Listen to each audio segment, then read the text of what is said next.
నిశ్శబ్దంగా నిబద్ధతతో నిర్వహించడం, వ్యక్తిగత ప్రతిఫలము గుర్తింపు లేదా ఫలితంపై అధికంగా బంధించబడకుండా పనిచేయడం కర్మయోగం. మనం చేస్తాము కానీ డోంట్ ఎక్స్పెక్ట్ ఎనీ, దాని నుంచి మనం ఏది ఆశించకూడదు.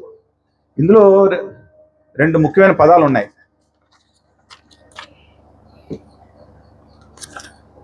ఒకటి అంటే కర్మయోగంలో కూడా అగైన్ జనరేటివ్ అంటే కృతజ్ఞత, కరుణ ఉండడం.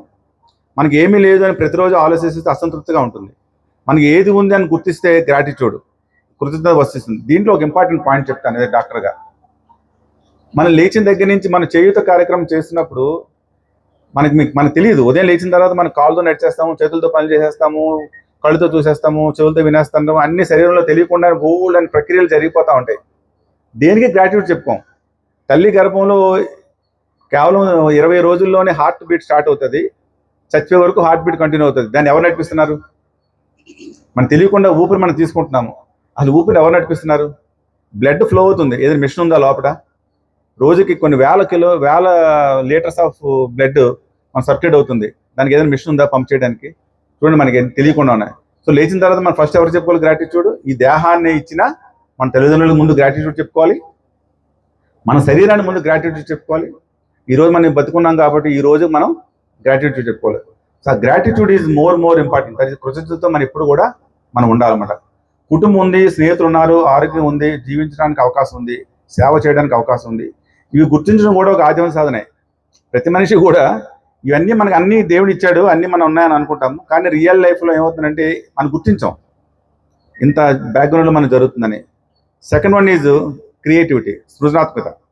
సంగీతం, భజన, చదవడం, పఠన, రచన, విజువలైజేషన్, ఊహించుకోవడం. ఒక మంచి పుస్తకం ఒక ఆలోచన మార్చగలదు. ఒక మంచి పాట మనసుకు ప్రశాంతత చేకూర్చగలదు. ఒక మంచి వాక్యం జీవితాన్ని మార్చగలదు. అందుకే ఈరోజు ప్రారంభమవుతున్న ఆధ్యాత్మిక పఠన మందిరం కేవలం పుస్తకాలు పెట్టే గది కాకూడదు. బాధతో వచ్చినవాడు ధైర్యంతో వెళ్ళే ప్రదేశం కావాలి, అశాంతితో వచ్చినవాడు ప్రశాంతతో వెళ్ళే ప్రదేశం కావాలి. The third important thing is relationships, సంబంధాలు. చాలా వరకు ఇది సంబంధాలు అనేది పవిత్ర పదం. ఎందుకంటే మన రోటరీలో ఇంపార్టెంట్ థింగ్ ఏంటంటే మన రిలేషన్షిప్పే.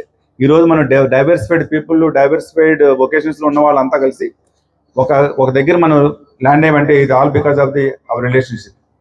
Deep listening, the most important thing ఏంటంటే ఇప్పుడు మాట్లాడే వాళ్ళు ఎక్కువైపోయారు, వినేవాళ్ళు తక్కువైపోయారు.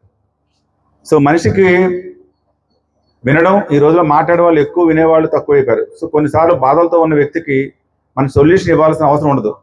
అతను పక్కన కూర్చొని చెప్పండి నేను వింటున్నాను అని చెప్పడం చాలు కూడా ఒక ఆధ్యాత్మికత. ఎందుకంటే అది కూడా ఒక 6th ఒక భాగమే. Next moment.